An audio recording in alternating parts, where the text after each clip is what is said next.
Hello అండి, welcome to my channel. ఈరోజు video వచ్చేసి ఇడ్లీ పిండితో నేను ఉల్లి బోండాలు చేశానండి. చాలా చాలా టేస్టీగా ఉన్నాయి.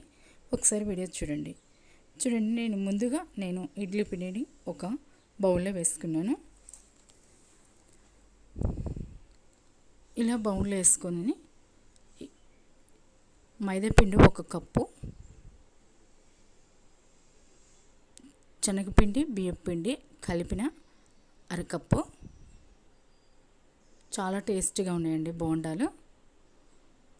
కరివేపాకు, పచ్చిమిర్చి కూడా వేసానండి. ఉల్లిపాయలు ఇక్కడైతే 2 ఉల్లిపాయలు వేసాను. చాలా చాలా టేస్టీగా ఉన్నాయండి. అసలు ఒక్క బోండా తింటుంటే ఉల్లిపాయ తగులుతుంటే ఎంత టేస్టీగా ఉందో. పచ్చిమిర్చి, జీలకర్ర, వంట సోడా,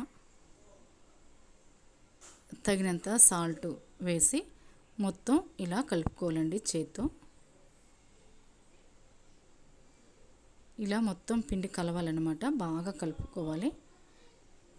ఇలా కలిపిన తర్వాత 10 నిమిషాలు పక్కన పెట్టి, ఆయిల్ అయితే వేడైందండి.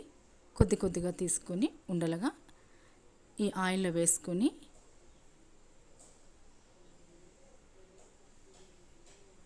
మీడియం ఫ్లేమ్లో పెట్టుకుంటూ కాల్చుకోవాలి. హై ఫ్లేమ్లో, లో ఫ్లేమ్లో పెట్టుకునండి.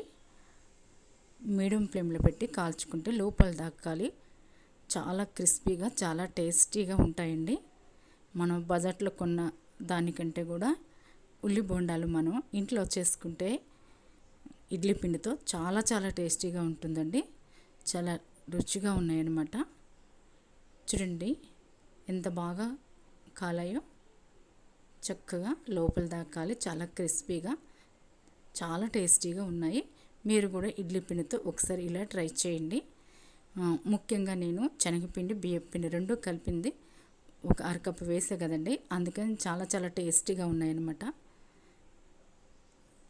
ఇలా కలర్ చేంజ్ అయ్యేంత వరకు మనం కాల్చుకుంటే చాలా బాగుంటుందండి. చూడటానికి బాగుంటుంది, తినటానికి కూడా చాలా టేస్టీగా ఉంటుంది. ఒకసారి మీరు కూడా ఇలా ట్రై చేయండి. నచ్చితే మాత్రం మన వీడియో తప్పకుండా లైక్ చేయండి. ఎలా ఉన్నాయో కామెంట్స్ తెలియచేయండి. మన ఛానల్ కనుక ఫస్ట్ టైం చూసుకున్నట్లయితే మన ఛానల్ తప్పకుండా సబ్స్క్రైబ్ చేసుకోండి. మీకు నచ్చితే కనుక ఎలా ఉందో కామెంట్స్ తెలియచేయండి. Thank you for watching.